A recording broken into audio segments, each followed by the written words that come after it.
Ini sering saya sampaikan berulang-ulang. Bahwasanya pengaruh teman itu sangat luar biasa. Teman bisa merubah mindset cara kita berpikir. Teman bisa merubah pola hidup kita dalam menjalani kehidupan. Teman bisa merubah cara berbicara kita. Yang tadinya mungkin seorang tawadhu bisa menjadi sombong, dan sebaliknya orang yang sombong bisa menjadi apa? Tawadhu. Karena melihat temannya. Dengan teman yang baik, seorang yang tadinya pelit bisa jadi dermawan. Dan teman yang buruk, tadinya dermawan bisa menjadi apa? Pelit. Maka teman ini sangat penting, hati-hati dalam memilih teman. Kita kenal sama banyak orang enggak ada masalah, tapi untuk sahabat kita harus pilih-pilih. Tidak sembarang seorang kita jadikan sahabat dekat kita.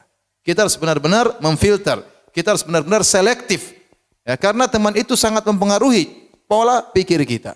Dan ini benar ibu-ibu yang dirahmati oleh Allah Subhanahu wa taala. Maka waspada ya. Ya. Ada seorang misalnya miskin bergaul sama orang kaya. Orang kayanya ngomong tinggi-tinggi terus. Ini si miskin akhirnya ngomong juga apa? Tinggi-tinggi. Dia lupa dirinya, bahwasanya dirinya apa? Miskin. Dan ini terjadi. Akhirnya dia pulang bawa penderitaan buat suaminya. Ngomongnya gara-gara salah bergaul. Gara-gara salah bergaul.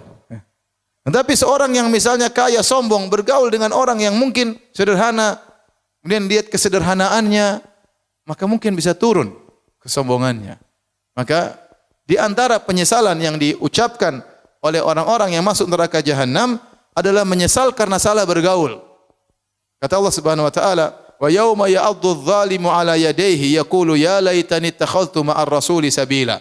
Hari di mana tatkala orang yang zalim menggigit kedua tangannya sebagai bentuk penyesalan, dan dia berkata, seandainya dahulu saya mengikuti jalannya Rasulullah sallallahu alaihi wasallam, ya wailata laitani lam attakhidh fulanan khalila. Seandainya dahulu saya tidak menjadikan si fulan sebagai kawanku, laqad adallani 'ani dzikri. Dia telah membuat saya lalai dari mengingat Allah Subhanahu wa taala. Ya benar, ketemu kawan main terus kerjanya. Ketemu kawan misalnya laki-laki, ketemu kawan hobinya bola, sudah ikuti bola, berita ini, berita terus enggak berhenti, namanya bola enggak pernah berhenti. Akhirnya waktunya habis tentang apa? Bola. Ibu juga demikian, hati ketemu dengan seorang ibu bicaranya fashion terus enggak berhenti, aduh. Ya, meskipun kita punya uang banyak, bukan itu pembicaraan kita. Apalagi kalau enggak punya uang ya. Bicara ini merek anu, merek ini merek anu. Ya, kita semua ibu-ibu butuh baju, oke, tapi bukan itu pembicaraan kita setiap hari. Kecuali ibu pedagang yang lain cerita. Tapi kalau jadi mau saya ya, jangan sampai kita salah bergaul, akhirnya cara berpikir kita berubah. Ya. Kita bergaul sama orang suka gibah, kita akan jadi tukang gibah. Karena namanya persahabatan itu pasti ada sinkronisasi. Ini sering saya sampaikan. As-sahibu sahib, sahabat pasti menggeret. Pasti terjadi proses sinkronisasi. Kalau kita yang enggak berubah menjadi dia, dia yang berubah menjadi seperti kita. Pasti ada penyesuaian, adaptasi antara satu dengan yang lainnya. Maka hati-hati, jangan sampai kita salah bergaul. Makanya Nabi dahulu disuruh oleh Allah bergaul dengan orang miskin. Nabi dahulu disuruh oleh Allah bergaul dengan orang miskin. Kata Allah Subhanahu wa taala, "Wasbir nafsaka ma'al ladzina yad'una rabbahum bil ghadati wal ashirin wajha, wa la ta'du aynaka anhum turidu zinatal hayatid dunya." Kata Allah Subhanahu wa taala dalam surat Al-Kahfi, sabarkanlah dirimu wahai Muhammad bersama orang-orang yang berdoa kepada Rabb mereka di pagi hari dan di petang hari, yang mereka berharap wajah Allah Subhanahu wa taala. Jangan kau panjangkan pandanganmu ya dari orang-orang miskin tersebut kepada orang-orang yang kaya, kau hanya menghendaki kehidupan dunia. Jadi kita ini bergaul sama orang yang ingatan kita dengan akhirat. Ya. Ya.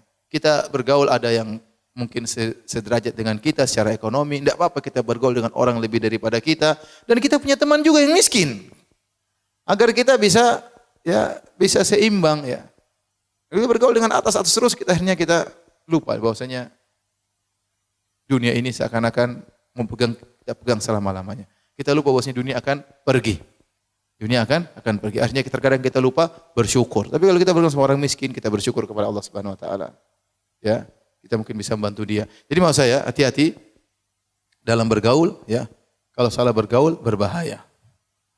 Oleh karenanya terutama kepada orang yang baru-baru berhijrah, hati-hati dengan komunitas lama. Tatkala kisah yang ma'ruf tentang pembunuh 100 nyawa yang dia sudah membunuh 99 nyawa, dia datang kepada orang yang dianggap alim, dia berkata, "Wahai fulan, sungguhnya saya telah membunuh 99 nyawa. apakah saya masih bisa bertobat? Kata orang tersebut, tidak bisa. Kau tidak bisa, tidak mungkin diterima tobatmu. Maka orang ini pun marah dan dia pun sembelih lagi orang tersebut. Lengkaplah dia bunuh 100 orang. Setelah itu dia mencari lagi orang yang alim. Dia ketemu dengan orang yang alim. Dia bertanya, ya fulan, apakah Allah masih bisa menerima tobatku? Kata orang alim tersebut, bisa. Tapi syaratnya kau harus pergi meninggalkan komunitasmu dan pergilah ke kampung yang lain. Beribadahlah kepada Allah dengan orang-orang di sana. Maka kemudian dia berjalan meninggalkan kampungnya menuju kampung yang lain. Di tengah perjalanan belum sampai ke kampung tersebut dia meninggal dunia. Akhirnya datang malaikat rahmat, malaikat azab mengukur, ternyata jarak dia menuju kampung yang baik tersebut lebih dekat, akhirnya dia diampuni dan dimasukkan dalam surga. Tapi ini isyarat bahwasanya kalau Anda ingin benar-benar hijrah, Anda ingin benar bertobat, tinggalkan komunitas yang lama. Kalau Anda ingin benar-benar berhijrah. Tapi kalau berhijrah tapi masih gaul sama komunitas lama, yang masih suka joget-joget, yang masih suka nyanyi-nyanyi, yang masih suka ya glamor kehidupannya, susah. Anda hijrahnya tidak akan sempurna. Dan suatu saat Anda akan bisa kembali lagi. Dan orang yang baru berhijrah benar-benar diintai oleh syaitan. Syaitan ingin mengembalikan dia lagi. Syaitan ingin mengembalikan dia lagi. Di dalam hijrah, Anda anti hijrah serius. Hijrah jadi insya Allah Allah kasih kawan-kawan yang lain yang bisa kita enjoy dalam bergaul, enjoy dalam bersahabat. Alhamdulillah. Dan insya Allah Allah berikan kelezatan yang lebih daripada komunitas yang lama.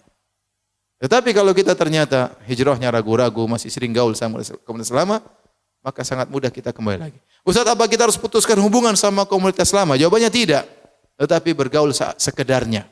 Sekedarnya boleh. Kita tetap say hello, mungkin masih di grup. Tapi kalau ternyata memang benar-benar mengganggu, kita harus tinggalkan mereka karena Allah Subhanahu wa taala.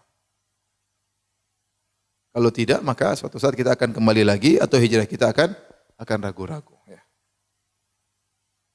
Saya ingatkan kepada mungkin sebagian orang, ya saya tidak tahu hadir di sini atau yang lainnya, yang mungkin sebelumnya berada dalam dunia artis, dunia ketenaran, kemudian dia berhijrah. Ya. Terkadang dalam hatinya masih ada syahwat ingin tenar, ingin tetap terkenal, tetap disanjung orang. Buang itu semua. Anda ingin hijrah, buang itu semua. Ya.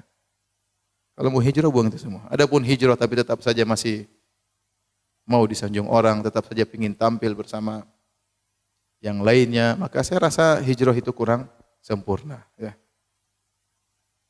Kalau ingin kelezatan dalam bersahabat, kelezatan dalam hijrah, tinggalkan itu semua. Saya kadang sedih lihat sebagian orang sudah berhijrah tapi dia masih terngiang-ngiang dengan ketenaran, masih ingin tetap apa? Tenar, masih ingin tetap tampil, terkadang dia tampil dengan istrinya, terkadang masih pamerkan. Saya sedih aja ngeliat ya.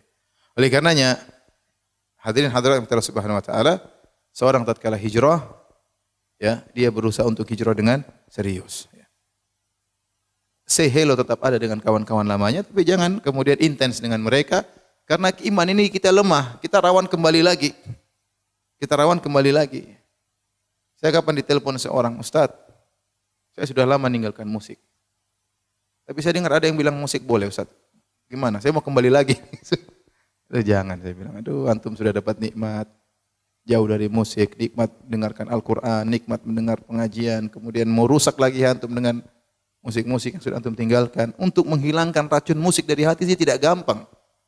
Saya aja yang sudah jadi ustaz terkadang dengar musik masih apa? Masih goyang.